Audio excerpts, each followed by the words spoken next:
Abononsia piece 104.3 okay 101.7 neat 100 points na yegina yawo ship house ewon krapumpuni mantem abeka junction afe opem so edweni chemo kumase wasantemantamu a hello 101.5 FM so braso se kasebo se mu for wetin konwa wasemu fe koye se konwa na afe yede esomunano pediem ensema ede som na doso pa nemum ne edi mu akotini biya beti enim wasofo ya wo hwenkita hodie wonsam so wo my Ghana mo dia tudwa ya wo chese ho behia so wo my Ghana ye behwem aya amamani amane sene be ye wiemu nsakra ye dwumadiem ye bebo ho devro yedi akere manfo sene won betimi ate asiem emrahye bedwani ya wo gina ho wo soma de hye wo adan abaton pesia so wase nyame ya adoma enche wo wani chem wo my Ghana mrahye bedwafia wo baba ye nhihye bi adani a wase mema ne doso kura se madodonti enhihye ma pa wo yes wo movie motion wo pe emadodo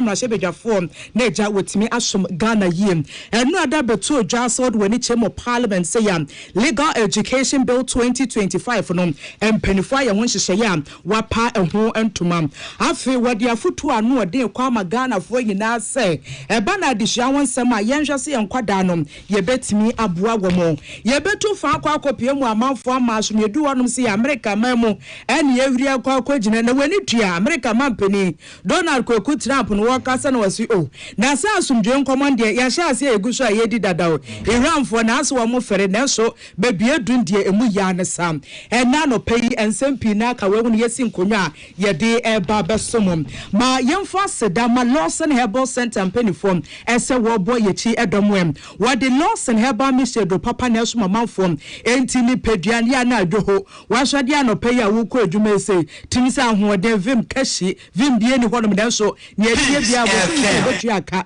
tia wasa okona akoye adwuma ban say removal honom se ne be ya ye betimi esiesie fie correct pa ena afi keke pepra roofing so ebeboa mo sikasem ada ne bibia kama ne enti America ne san se na zetem ya na rent bo na anu de party na me awadom na pepra wanya asase bi watrasa ko wusi dan wo so a wo kwa akoto ne oma ne ade hya ase akowie no na etimi aboa na ebisa se bank be pa na sika da emrebu de wo de hoahoa ho First Atlantic Bank PLC penifo se wo mo de no ena eye krabehwem ena no pay edin a mejeso ene gargantua lady ohene wa kase boa hene Africa se bo ne munchemu eniem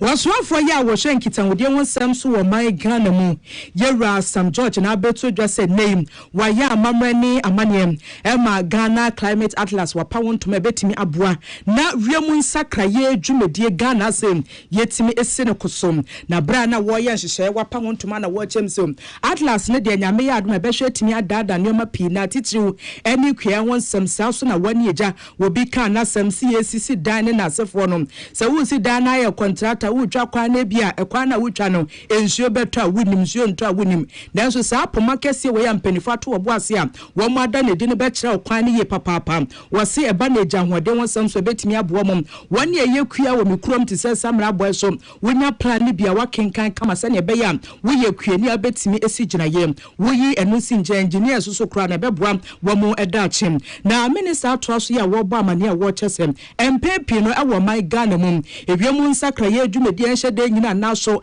na tete apra pansma se kontebe no bebie ha adwene pa ye duane esansem wani adua mo se obi anim so opebrem ne ye bedua no enti wanim si ya no wo se ana mendua ne bransuo to menye ni se wo se Atlas we die ba ebe cheche kwane kama wo se ano so sa na chese Ghana ba be si ne gina ya wo bedi kan akwa akohwem se anya bia sa gina ekese we ya mi besimi hya se efri him na wa chese si ya ne sa dwumedi ekese we eye Ghana Meteo Agency penifo national film wani woti penfo wa amanfo amaso eka batire mu ese boa ba kwa de se ne be ya wo be hihye ne kwan papa so na amanfo bi obehwe se wo de ye adwuma no wo matimi enya eso emfaso wa amanensi wono ma no wo se ebremu de wo hwe bebiti se wo my Ghana mu padi a climate change ana se wiemu nsakra adwumedie no empepi ne yetidi na ye ka radio so TV so na so wo amanfo anhye da animu ntiasie ye nto obesre se ebra so se ye hwese nkrata kakra e wo no ye besi montene so na afa ya bode room a chirechire mu ye no mafo so etimi atiasiem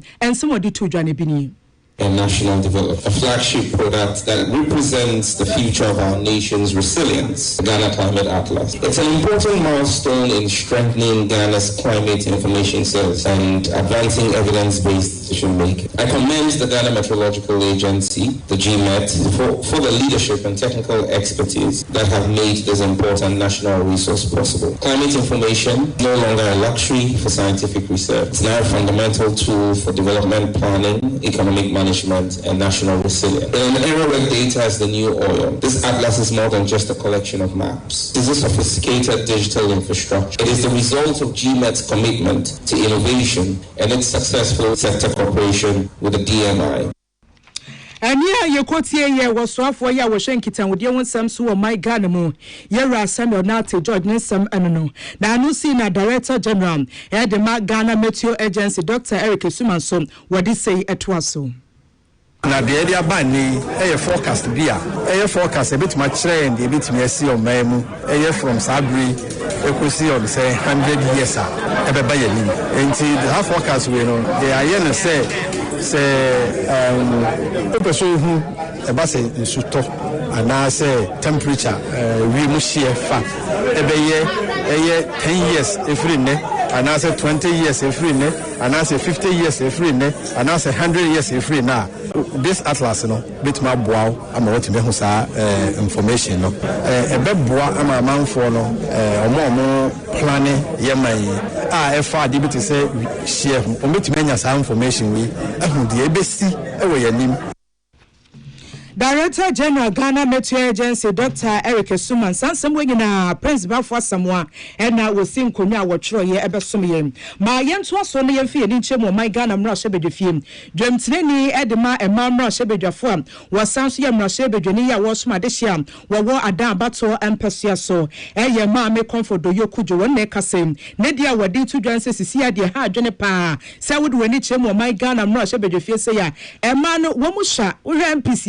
276 no wato ne boase ye multiplication by nation ya working kan Ghana ma wo mo my Ghana mra shebedwefie no wo mo ye 41 pentisi ade nyame ayadom ema wasoda ebisa nyame ayadom a na hihye nyina ne se motion wo ba be pia de ato parliament se ne be ye behwa bokwan na ema dodo na etimi ababe somo parliament onom wo de sansem we nyina to dwanu abra na wone na ma not for edin komo na wo kire so we ni si a wa sha se a wo kan ho asema wodi ho komo no nyese bia wa kan ti penyam na sha se ye adwuma na emum wo behwa se ne be ya woni enimdifo ne woni abene power san hihye we mum etimi edin komo na ekoba ne se wo mo sha se wo mo kan ho asema na se wo mu di ho komo wo my Ghana mra hye bedwefia wo bi etimi aka se wedie eye sapa etimu popapa wo se yehwem na yetimi efua wo mo so maami kojo atwa so ya wo che se bremu de se ne wedi kan de atuda no nyese bia wo mo be ne se ye ne mema ni nyina abo etipenya sa na tie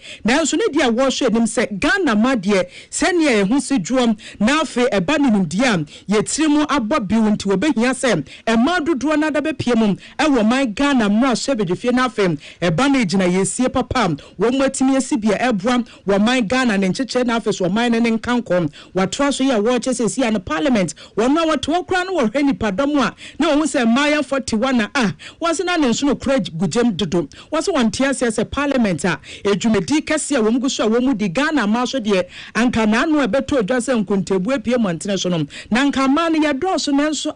parliament de 41 de ma me se dabi we de ensem fata enti si ana mo a wo tunim wo ba be shase mantam mensi manchi ahodrom abato mpasua bia so kwa na afi wodi nkomo bedwom nkasa ho dwumedi ekoso ye pese sisi ade shase si yetu sabi ye pese madodo na apie mo my Ghana mra hye bedwefie na wo ye adwuma enti eba ne sase ebre oguso a wo kyerechemu ye e de akere omanfo pe won beji atum wo mu wi won be sanso de woni akere mo parliament onom na woni MPC a wo ye mema no so edi nkomo so sa gina yesie we nyame ye adoma ye hwe ni mum ese betimi abaso wo wi wo bekọ Ghana mampanim His Excellency John Dramani Mahama Nchen chiamehene wo my Ghana mra hye bedwefie eni amanyofo nyina se wedie ekwan na afi no wo shase a wo bo de wo na afi so wo twasa e dia 21 hwe ese wo betimi abonechi edom say you can see a movie house la. No, you say you brother consultation. Then you be call residents to work. You need interview for questions. You call research. You could be Sabah. You be all those questions. You know, you for political parties. You know, they say they are such a this is the dream. So any confront Omunka and mass and say me yeah. You be consult to yeah. Then you be na ema ye very critical crack yan ka see the bibi kakra na so yan tiri ye bibi pa ho dia e be 41 when select Ghana for the moment you buy na ka 41 276 dia kita 41 pa como é hu buy keke na ka 41 yan maintain yan tiri expand ya ka yan maintain Mami amanensi one man was sanhihye we ya wo ma sha se nyese bia we ye be ma na ye mrahye bedwani ana afi ye ba bepamo dabi nyesa na wo hwehwa kye nemum yemfa ne se kaso abato mpeso aso ne ye ken na nipa na watwe ne ti se opese odi MP no ye oba wo hwe nimu se pepra no ma na se mema so beba begina ho no bi se ye so ye ba bepre wase eba ne sa dia sa seat no e mankuto na enyina na wo mpre sei ene nchemu odi todwa Baby, yeah, can't say anti-3 a member in the woods. And my money, I never will move. You won't be one member, me and sir, and mammy and sir. Indeed, we want a member into the mean get the dear best year a member. The year can say, there be a man who was in Kamuma and man and from the door. It's an empty later and not on Tobana and to son of the primary. You know, elected there, so the rest of going to send it or your member. Or be part of the city in the papa and your family. Number primary to the man survivor, no Muslim, a contest. Indeed, Uber to me a contest in the best empire or bar, senior bayer, so about a car or bar and man. Now you're no man, and soon she will do.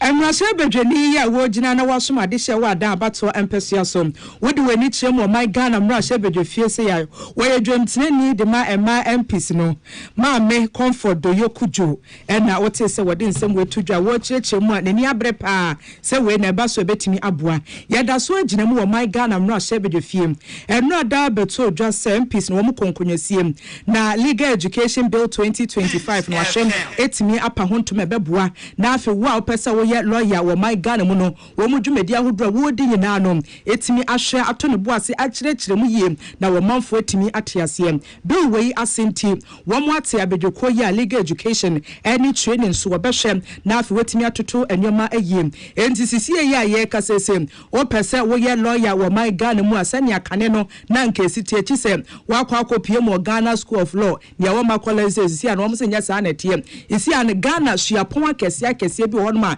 empenifo de atudwa ye kyerɛ sɛ ye ba ba mo saa tumi ne sane be ya wo betimi akyerɛ de na sa nipa no wetimi efrem sɛ lawyer ni enam so ema majority leader wo my Ghana mra hye bedefie mama ya ga kasa wo kyerɛ sɛ members wo musi nkonwa na wo musiesie bill wo ma ya de pani ya ye kasa wo mo age e de atum wase wo hwem ye pa de bi wo abɛkyerɛ sampa NDC amanyo ko no bo hye kese wo hye Ghana form sɛ wo bɛhwa bodewro sane be ya pere ye fan ye betimi akoso teach you ne pa ne se wo pese wudi lawyer djuma wo Ghana se no wo se sa na se sa kwan no en wo ma sha se wo di ye djuma kire sampa wo se aban papa eneti so yi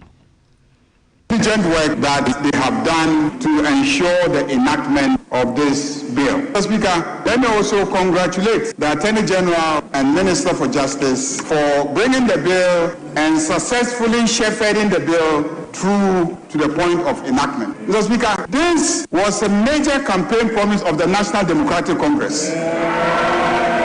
And as has been typical of the National Democratic Congress, promises made are delivered. We've made promises and we are delivering on those promises.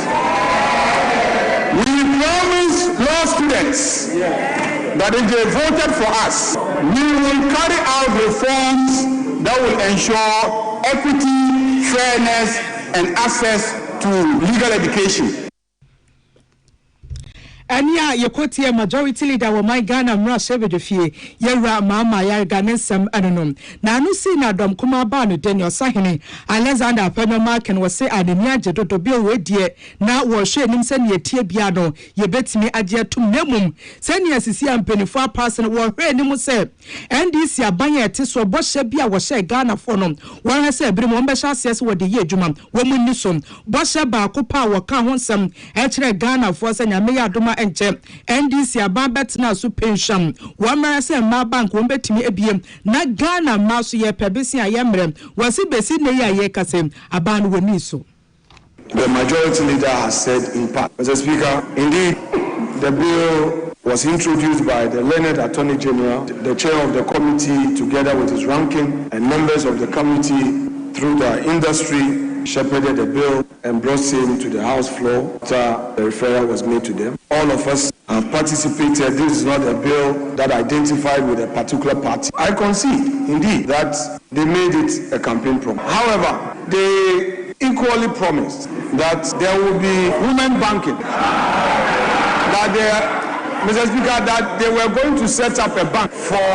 women. Mr. Speaker, we've done with year 1. Year 2, we have not seen the women bank. 2, Mr. Speaker, they said that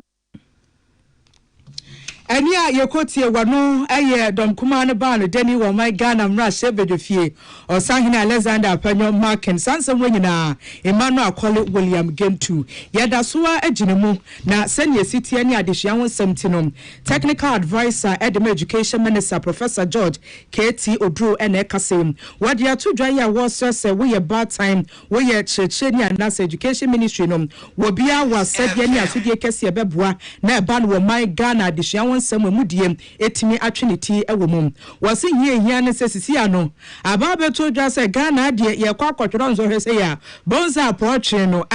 woni pa no wakọ no yetunefo radio so TV so ne ye bodevro na ye kirekire mu se ade bia foreign material hwe na wamfa nhyɛ ho ankotworo nzo hwe no nanso ono wakọ na nkasa no wanhyɛ de nhia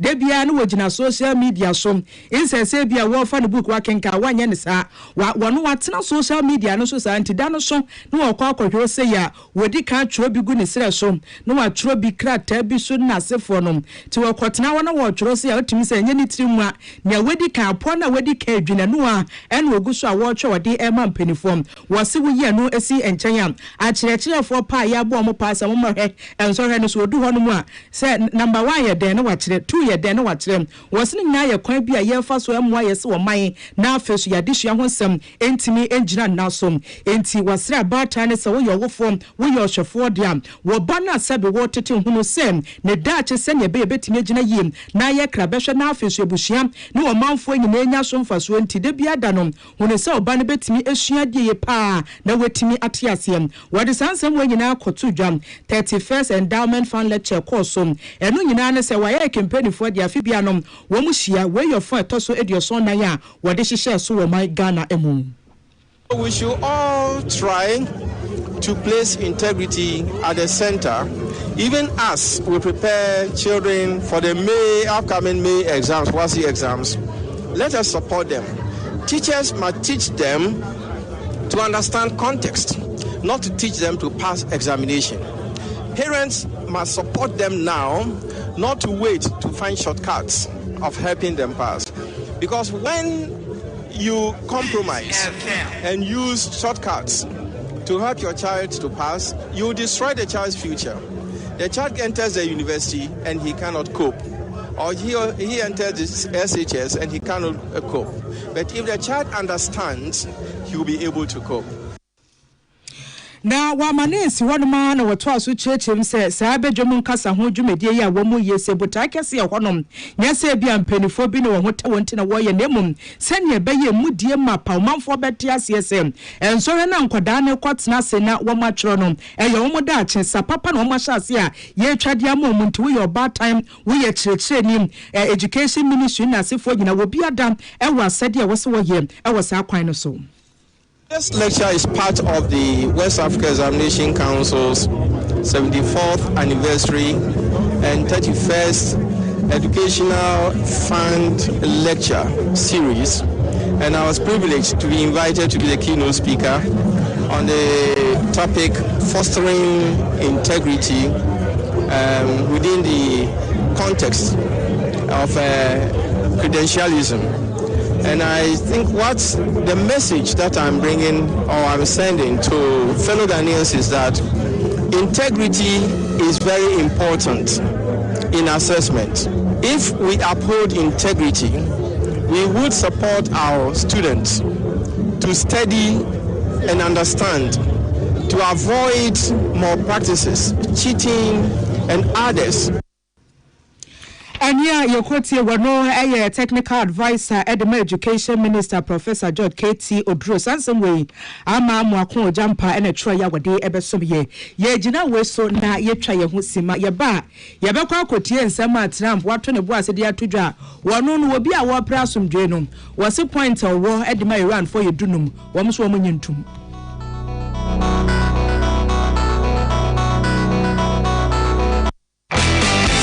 Want to buy a paint, don't look left, don't look right. Go straight and grab the luxury acrylic paint. Don't be any paint, be paint. The luxury acrylic paint. Paint me champion. When you are going to buy a paint, don't look left, don't look right. Go straight and grab the luxury acrylic paint. Don't be any paint, be paint. The luxury acrylic paint. Paint me champion.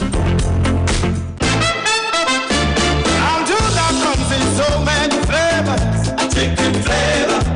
jollof flavor, beef flavor, spaghetti flavor, cold flavor, ginger, onion, garlic flavor, stew flavor. How could that be the best you ever found?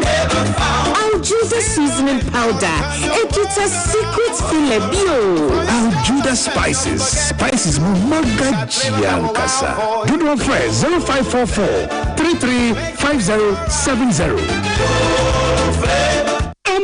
The Amoka Freddy's Corner Home Appliances or the Abba Freddy's Corner Home Appliances Center. Home appliances are a ye papa bia, a biwo brands bang, media, Samsung, Kaiware, TCL, TV, air conditioner, freezers, fridges, water dispensers, and media keka home. Niya good warranty dia. Ko Freddy's Corner Home Appliances ukokomemle. CCTV a Boama monitor of properties, new business at anywhere in the world. CCTV need ho. A detector, clear pictures, Wi-Fi connector. Ultimate connector my phone. I want monitor baby a wo Freddy's Corner Home Appliances Abeka Freddy's Corner Edwesua Hodoa or ton phones and their home accessories no. For 0544 959195 and 020 7937323 and now so Boko Komemle satellite in Chehwa. Na ye can discount any achadia ubetiasie. Freddy's Corner, home of authentic home appliances, phones and its accessories. Herbal and Alternative Medical Hospital Bena Black History Amesewo America, China, Africa, Ghana and Penifo Basso say, or 3 Remo man for Tiapopa. Amin Scientific Hospital. I sabia, o won fidie mu aso. Ya woda so a, fidie ne kira o yade, na no asan so sa o yade. Amen, expert o kwan kroya re ho. Won nanu enam. Na wa doctor for na nurse for so. Oh what ma. Amin Scientific at the herbal, homeopathy, naturopathy, and reflexology nyina. Esayade. Sa wona wo pe. Ama ya yene ti se mpa. Nyame adumunti. Ya expert. Amen Scientific ebe boama inshallah uhoto. Na wonso di adanse se de Ghana for na abrochefo bi di adanse no. Accra, Amen Scientific ewo dome, Obersnet Flats, and Alashibinso, our Klagon, Eben Shaman Road, under Bridge Ope. Our Krabata P. Fre, non sure dear Benwo 0245 275254. Amen 020 722 9505. Amen Scientific Herbal and Alternative Medical Hospital. Allow Shafi, Yamani Yaresafo. So wakoma ho hyehyew ana ebo periperi de broni kan hardware no a e de na sese wo ye na se wo yam so atim so e wo ba pack na farmer Martin's liver salt akira kwai entem ahyiensu agu glass mo ate Martin's liver salt no ba ko no na wo de agum wo ba hu se ehuru wa glass ni mu na wanom Martin's liver salt ye won orange flavor ana ba ko so ye plain wo ni mu a ho beto na mum edi na nu na ho nto wo a ko hu doctor. When you are going to buy a paint, don't look left, don't look right. Go straight and grab the luxury acrylic paint. Don't be any paint, be paint. The luxury acrylic paint. Paint me champion. When you are going to buy a paint, don't look left, don't look right. Go go straight and grab the luxury luxury paint. No be any painting to paint. The luxury acrylic paint. Paint me champion. Tune it in, turn it up, Peace FM, and rip off the knobs. Yes, I'm a millionaire quabba bium ediba, ye cassia bopuno, so after your quacopium, and will amount for my so dear will be any chair, my cry, ye near quacodinum. America, Mount Penny Donald Trump, and I shall see a walker same. Was saying a mea don't wait ye terran form, when name Pennyfonia ban gusa wedding como. Now, so far, dear walk catch we are singing us and comachuchene coso ye papa pam, and I'm so cramas to see our one cassage na yesem. Attacks our ye not drinks and co de cobebia, one more energy sites. Wono esi a champs yan kanche wiase nyina se wa twentwen so kakra be se enefo be se du entamte bia kosi eprobosome no ne de toso nsia wa afim be se no wotwe ene wo hwenim se bia se wo be attack bia wo be se betimi abasom na sansem wo ya wode ya betu dwa woni social media so yi ena Iran aban nan kasa won kasa won yi anu bia ne dia wo twe nyina na se wo twen se Washington penifo be kasa na afim conditions ahodo bia dia man penifo zo enefo num ye hwe nyoma sei efri wonchen enhihye num a ye twe efri wonchen no so wo de be ye adwuma na se wo mo fa Juma. Na Trump wati wasan se wo pra asumdwe. Wo pa asumdwe nti wono de ne point ya hodo wo kyroye se wo de hwehwe asumdwe no wo kan a eye dunum baako dunum. Na mo wo micro na wetu ahye ne so Iran ne de wono tena ase no wo se point won fa he bi ama no eye num pe no wo de ma no. Enu nti wo mo tena ase a wo hu edi na wo se ada bi. Na ye mom na ye tie be bi a ye nka wo ntokwa. Na wo a wo betu ahye me so no se wo hwehwe asumdwe di a wo ma me point dunum na me mom na me de me ho no me numbre wodi a wonye wadwene se wo ba baje ede atomum na no nam so mebeto odwa se nra cabinet nhie mudie koso ema special envoy Steve Witkoff wakasa ya wo chese enukrepa esie ya ye kase de nyame ayadom plan ahoduo bi a America man de aba no se wo mo hwehwe asomdwe ne eye dunum na emom ye kan die Trump edi kan abokoko ya ne dia wodi to dwan se Iran for anyantum na sa asumdwe na wo mo hwehwere wo mo nsa nkade a wo se wo mo da bia wo mbe so dan na America man ginegina wo ni so wo se wo betete wo mo ankasa kire se wo betete wo mo ankasa wo mo koda wo mo ntime na etuo ne hia ma hoduo bia America man wo na wa ya krado se Iran for mo to ba kokora na wodi besi agan wo se esewoni ensese ye ka kire ebremu ya ye kasa die amansan panifo ne woni abere wo hwehwemu edi atudwa ya watch se ba no fa ngo bo dia nyankopon ayadom ema na ano ya wada se wo kohwe mebo na se enam so a eba fom a wani abene ewo nkontebuo na afeso enuma ahodo mu kirechem se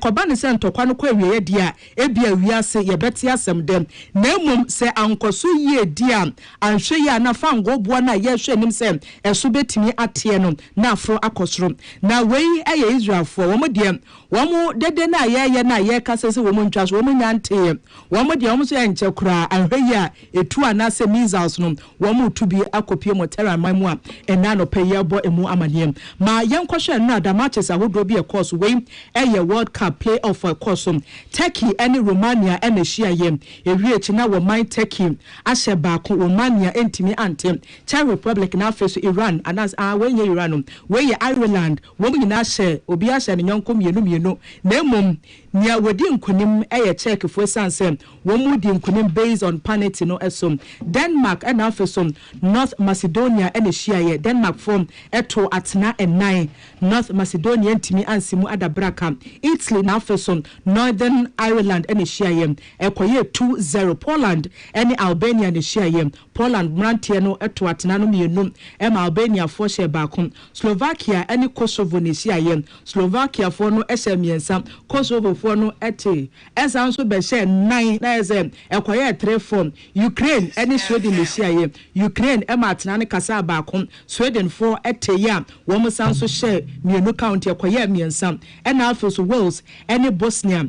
Herzegovina and a shia ye a reachino a quiet 1-1 so Bosnia for no woman a dim kunima a based on panity and our day a dim kunim Bolivia and a Surinama and a shia yem Bolivia for no to Atanamianum Surinama take Kanamu Bakope enti 1 year boss a match way and Namaya Duma Bnada 1 besan so a shabium enti Bosnia and Herzegovina and a Besha Italy phone Sweden and a Poland and a Shiam Kosovo and a Turkey Beshiam Czech Republic Nafaso Denmark Beshiam DR Congo and Jamaica for Shiam Iraq and Bolivia for and a Beshiam enti teams are who drawing now won't be qualifying at the FISA round women and a be progress Yakopiamo our World Cup no more and none of pay your woman and nothing yet they are some moon.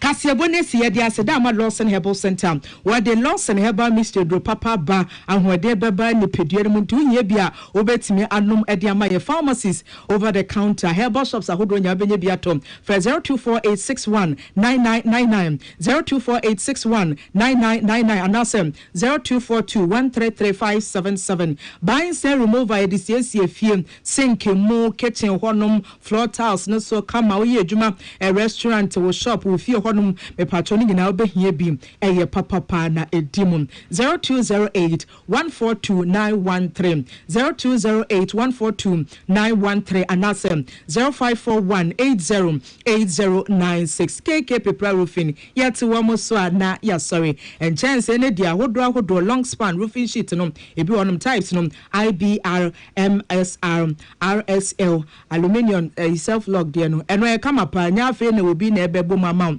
and IBR dear ba kono so honum and afeso ni ADC ebia industry and say bia ni adebo office dan so eno so ebi honum ni adebo wo fie ni nyina ye obi ye was standard roofing and ye wo iron rods na chese and your mapa wo de shed dan sie na se akwa wie cement alozen ni nyina ebi won ma obenye bi atom na me pa cho branches ni de ya na do so bia beko bia so ni mapa na egusu aye ton ma doburo se e honum ene atena kese no wom 0244 912 100 0244 912